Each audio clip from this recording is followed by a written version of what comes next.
My honorable listeners,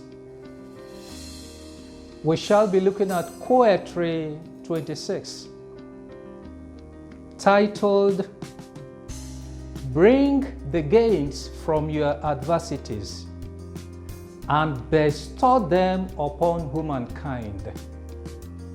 Supported by the story, Kunle did not understand his life anymore.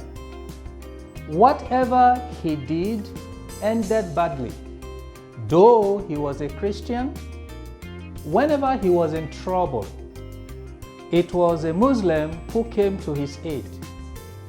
A Christian pastor whose church and school were built by the Semebish in Nigeria took advantage of his destitution as a traveler and took his flash with all of its valuable documents as security for a pittance of 500 naira.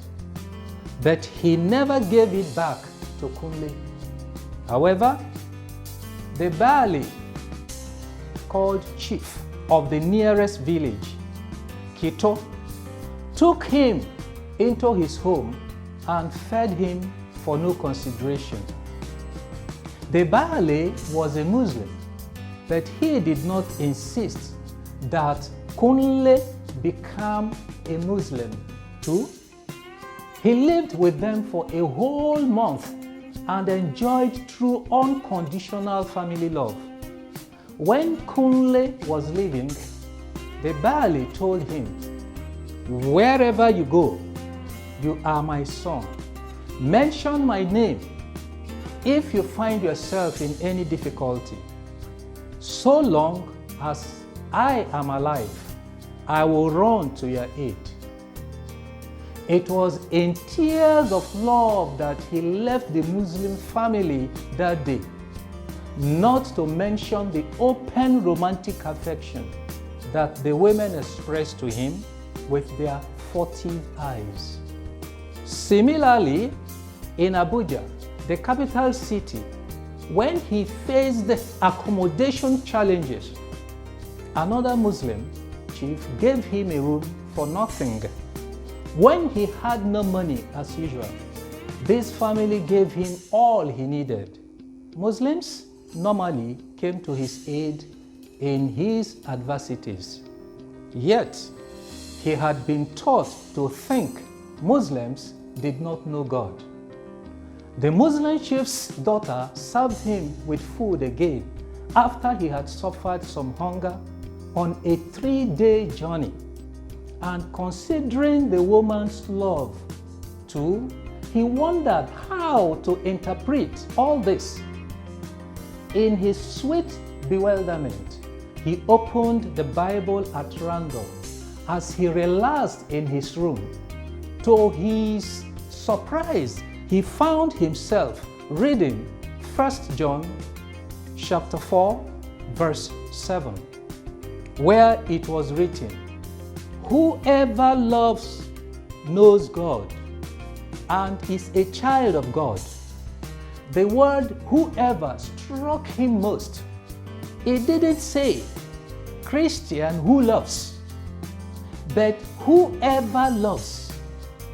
This meant the Muslim who loved knew God too and was a child of God. That was the beginning of Kunle Martin's call to Christians and Muslims to understand that love is all that both need.